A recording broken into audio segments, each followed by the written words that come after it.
মাধ্যমিক এবং উচ্চ মাধ্যমিক ছাত্রছাত্রীদের মনে প্রায়শই প্রশ্ন থাকে, যার জন্য এই ভিডিওটা বানানো এবং কমেন্টও করেছে গ্রেস মার্কস নিয়ে। গ্রেস মার্কস কি?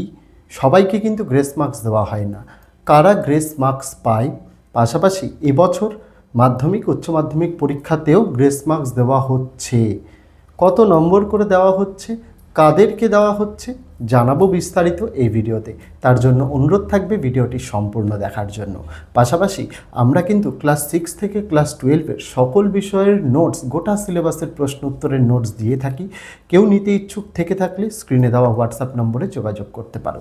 পাশাপাশি তোমাদের জন্য আগামী দিনে যারা মাধ্যমিক দিয়েছে, ক্লাস 11-এ উঠবে, তাদের জন্য সেমিস্টার 1-এর নোটস, এবং যারা উচ্চ মাধ্যমিক দেওয়ার পর কলেজ অ্যাডমিশন নেবে তাদের জন্য যাবতীয় কলেজ অ্যাডমিশনের প্রক্রিয়া জানাবো আমরা আমাদেরই এই ভিডিওর মাধ্যমে। তার জন্য অবশ্যই চ্যানেলের সঙ্গে যুক্ত থাকার অনুরোধ রইল এবং ফেসবুক থেকে দেখে থাকলে পেজটিকে ফলো করার অনুরোধ রইল। প্রথমে আসা যাক যে গ্রেস মার্কসটা কি।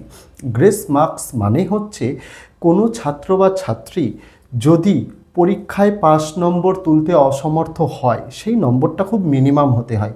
1 নম্বর, 2 নম্বর, খুব বেশি কিছু ক্ষেত্রে 3 নম্বর, 4 নম্বরও। এই যে 5 নম্বর তুলতে কোনো ছাত্র বা ছাত্রী অসমর্থ যখন হয়, তখন বোর্ডের তরফ থেকে এই অতিরিক্ত নম্বরটা দেওয়া হয় ছাত্রছাত্রীদের, যাতে তারা ওই বিষয়ে ফেল না করে এবং তারা যাতে পাস করে যায়। সেটাকেই বলা হয় গ্রেস নম্বর। এবং মাধ্যমিক উচ্চ মাধ্যমিক সেমিস্টার 4 উভয় ছাত্রছাত্রীরাই কিন্তু এই নম্বর পেয়ে থাকে। মাধ্যমিক ছাত্রছাত্রীরা একটু বেশি পায় গ্রেস মার্কসটা কম্পারেটিভলি উচ্চ মাধ্যমিক ছাত্রছাত্রীদের চেয়ে। আমি ভিডিওতে আলোচনা করব গ্রেস মার্কসের ধরনটা কীরকম। তাহলে গ্রেস মার্কস মানে বোঝাতে পারলাম 5 নম্বর তুলতে অসমর্থ ছাত্র বা ছাত্রীরা যেটুকু নম্বরের প্রয়োজন হয় সেই নম্বরটাও কিন্তু কম হতে হবে। এই নয় 5 নম্বর উঠতে 10 নম্বর কম গ্রেস দেওয়া হয় না। কত নম্বর? 1 নম্বর, 2 নম্বর, বিশেষ কিছু ক্ষেত্রে 3 নম্বর, 4 নম্বরও গ্রেস দেওয়া হয়। এই যে 5 নম্বর তুলতে অসমর্থ নম্বরটা যেটা বোর্ডের তরফ থেকে অতিরিক্ত গিফট আকারে দেওয়া হয়, সেটাকেই বলা হয় গ্রেস নম্বর। এবার আসা যাক যে গ্রেস নম্বর তাহলে কারা পায়। গ্রেস নম্বর কিন্তু সবাই পায় না। বিশেষত আমি ওই যে প্রথমেই বললাম 5 নম্বর তোলার জন্য এই নম্বরটা দেওয়া হয়। অনেক ছাত্রছাত্রীর মনে প্রশ্ন থাকে যে আমার স্যার লেটার মার্কস উঠতে 1-2 নম্বর কম আসছে, আমাকে কি গ্রেস দেওয়া হবে? একদমই না, গ্রেস দেওয়া হয় না। শুধুমাত্র 5 নম্বর যারা তুলতে অসমর্থ হয় তাদের দেওয়া হয়। এই 5 নম্বর যারা তুলতে অসমর্থ হয় এখানেও কিন্তু অনেকটা ব্যাপার থাকে, সকলকেই কিন্তু দেওয়া হয় না। কাদেরকে দেওয়া হয় প্রথমেই বলি। কোনো ছাত্র বা ছাত্রী খাতায় লিখে এসেছে, কিন্তু লিখে আসার পরেও যখন সে দেখছে সে আনসার করেছে মোটামুটি 30-35-এ, কিন্তু 5 নম্বর তার উঠছে না, কোনো জায়গায় ভুলের জন্য তার 1 নম্বর 2 নম্বর ঘাটতি পড়ছে, তখন বোর্ডের তরফ থেকে যে প্রশ্নের উত্তরে বোর্ডের তরফ থেকে নম্বর দেওয়া সম্ভব হয়নি, সেই প্রশ্নের উত্তরে চেষ্টা করা হয়। তবে সেটা কিন্তু কখনোই এমসিকিউ বা এসএকিউর ক্ষেত্রে নয়, সেইগুলোর প্রশ্নের উত্তরের ক্ষেত্রে দেওয়া হয় যেগুলো 2 নম্বর 3 নম্বর বা বড় প্রশ্নের ক্ষেত্রে। তারা উত্তর লিখে এসছে কিন্তু গুছিয়ে লিখতে পারেনি, সেই জায়গায় দেখা গেল তাকে 3-এর মধ্যে 1 নম্বর দেওয়া হয়েছে। তখন কি করা হয়, বোর্ড খোঁজে বা টিচাররা খোঁজেন যে কোন জায়গাটায় তার নম্বর বাড়ানো যেতে পারে।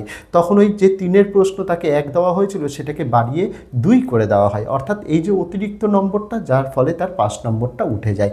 তার মানে কি, কেউ যদি মনে করে যে আমি 15 নম্বর লিখে এসছি, এই 15টাই আমার ঠিক হবে, তাছাড়া আমি আর কিছু লিখিনি, তাদেরকে কিন্তু গ্রেস নম্বর দেওয়ার জায়গা থাকে না। গ্রেস তারাই পায় যারা খাতায় লিখে এসেছে, উত্তরটা কোনো কারণবশত অগোছালো হয়েছে, ভুল হয়ে গিয়েছে, তাদের ক্ষেত্রে এই গ্রেস মার্কসটা কিন্তু দেওয়া হয়। তো বোঝাতে পারলাম, গ্রেস মার্কসও কিন্তু পেতে গেলে যাদের 5 নম্বর উঠছে না, সেখানেও কিন্তু বোর্ডের টিচারদের একটা ক্রাইটেরিয়া থাকে বা শর্ত থাকে, অবশ্যই তোমাকে খাতায় লিখে আসতে হবে। তার জন্যই মাধ্যমিক পরীক্ষা শুরুর আগে বা উচ্চ মাধ্যমিক সেমিস্টার 4 পরীক্ষা শুরুর আগে আমি বলেছিলাম যে তোমরা যেটা পড়ে গেছো, কোনো প্রশ্নের উত্তর যদি নাও পারো, সেই উত্তরটা, প্রশ্নের উত্তরটা যেটা তুমি জানো সেটাই লিখে আসো, যাতে বোর্ডের টিচারদের যখন দেখে 5 নম্বর উঠতে 1 নম্বর 2 নম্বর 3 নম্বর কম হচ্ছে, ওই জায়গাগুলোতে তারা যাতে নম্বর দিয়ে তোমাদের 5 নম্বর তুলে দিতে পারে। এর জন্যই আমি কিন্তু পরীক্ষার আগেই ভিডিও এনেছিলাম যেখানে বলেছিলাম অবশ্যই তোমাদের কিছু হলেও খাতায় কিন্তু লিখে আসতে হবে।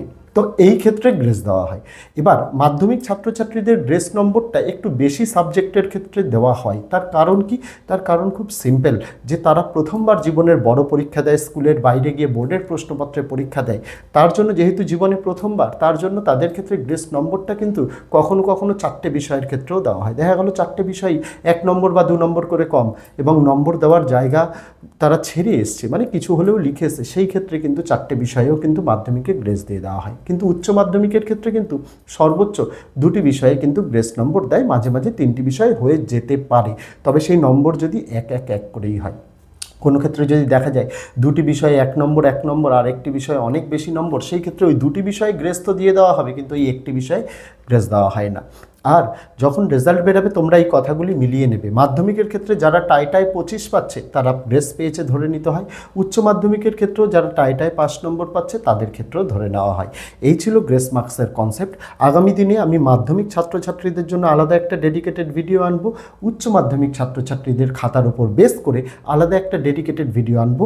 কিন্তু সেই ভিডিও কি তোমাদের প্রয়োজন আছে সেটা অবশ্যই আমাকে কমেন্ট করে জানিও।